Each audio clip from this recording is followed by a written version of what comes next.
मुलाकात का वक्त ख़त्म हो गया है।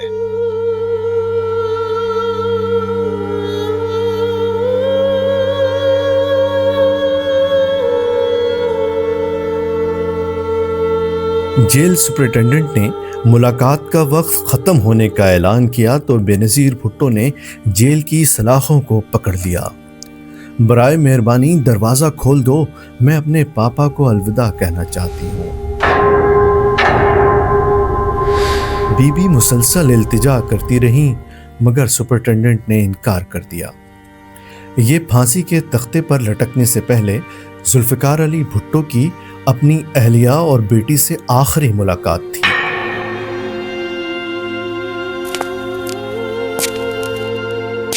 अपनी प्यारी बेटी और अहलिया से जुदाई के वक्त भुट्टो साहब ने कहा, आज शब मैं आलम दुनिया से आज़ाद हो जाऊंगा। मैं अपनी वालदा और अपने वालिद के पास चला जाऊंगा। मैं लाड़काना में अपने अजदाद की ज़मीनों की तरफ जा रहा हूँ ताकि उस सरजमीन का, उसकी खुशबू और उसकी फिजा का हिस्सा बन जाऊं।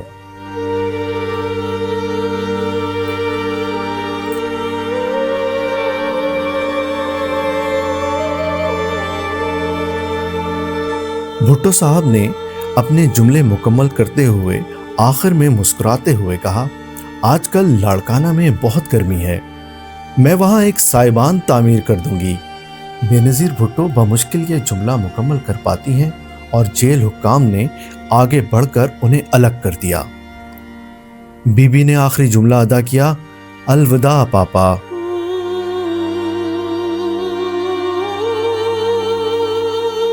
बेनज़ीर भुट्टो ने अपनी खुदनविश्त डॉटर ऑफ ईस्ट में लिखा है कि रावलपिंडी सेंट्रल जेल में 4 अप्रैल 1979 को सुबह सादिक से बहुत पहले उन्होंने मेरे वालिद को कत्ल कर दिया। चंद किलोमीटर दूर सिहाला के वीरान पुलिस ट्रेनिंग कैंप में मैं अपनी वालदा के साथ कैद थी। मैंने अपने वालिद की मौत के उस लम्हे को महसूस किया। वो रात हम दोनों पर बहुत भारी और करबामेज गुजरी। हम एक दूसरे से सिमटी रहीं। हम वज़ीर आज़म की तदफीन के लिए साथ जाने के लिए तैयार थीं। बीबी ये अपनी बात मुकम्मल ना कर पाई थी कि छोटे जेलर ने बताया वो उन्हें दफनाने के लिए पहले ही ले जा चुके हैं। यह सुनकर बीबी का लहजा सख्त हो गया। उनके घर वालों के बगैर मैयत ले गए। फौजी हुकूमत के जराइम पेशा अफराद भी जानते हैं कि मैयत के साथ जाना, तदफीन में शामिल होना, चेहरा देखना हमारा मजहबी फरीजा है। बेनज़ीर भुट्टो ने जज्बाती लहजे में जेलर पर गुस्सा किया। जेलर ने यह भी नहीं बताया कि साबिक वज़ीर आज़म की मैयत को फांसी के बाद कहाँ ले गए हैं। बस जेल की काल कोठरी में जुल्फ़िकार अली भुट्टो का बचा कुचा सामान बीबी के हवाले कर दिया।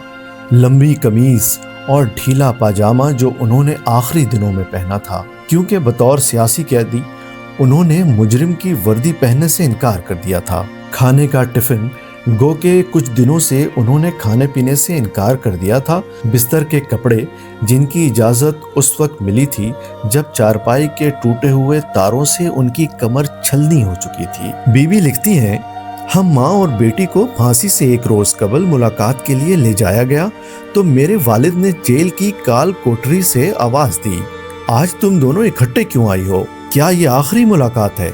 नुसरत भुट्टो खामोश रहीं, मगर बीवी ने जवाब दिया, मेरा ख्याल है ऐसा ही है। जुल्फ़िकार अली भुट्टो ने करीब ही खड़े जेलर से पूछा, क्या ये आखिरी मुलाकात है? जेलर ने असबात में सर हिलाया।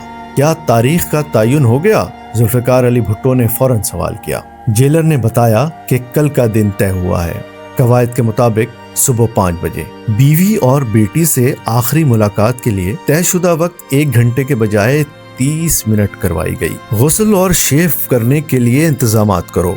दुनिया खूबसूरत है, इसे मैं इसी हालत में अलविदा कहना चाहता हूँ, जुल्फ़िकार अली भुट्टो ने जेलर को मुखातिब करते हुए कहा। उन्होंने अपनी किताबें बीबी के हवाले करते हुए कहा, इन्हें ले जाओ, मैं चाहता हूँ मेरी किसी चीज़ को ये लोग हाथ ना लगाएं। वो चंद सिगार जो वकला छोड़ गए थे बीबी के हवाले करते हुए कहा, सिर्फ आज रात के लिए एक रख लेता हूँ। अपनी अंगूठी उतार कर देने लगे तो नुसरत भुट्टो ने इसरार किया, اسے پہنے رکھیں، جس پر ذوالفقار علی بھٹو نے کہا ٹھیک ہے میں پہن لیتا ہوں، مگر بعد میں اسے بے نظیر کے حوالے کر دینا، دوسرے بچوں کو میرا پیار دینا، نصرت بھٹو کو مخاطب کرتے ہوئے کہا۔ انہوں نے کہا میں تمہاری مرضی پر چھوڑتا ہوں، اگر چاہو تو پاکستان سے اس وقت تک باہر چلی جاؤ جب تک آئین معطل ہے اور مارشل لاء نافذ ہے، ہم باہر نہیں جا سکتے، ہم جرنیلوں کو یہ تاثر نہیں دیں گے کہ وہ جیت چکے ہیں۔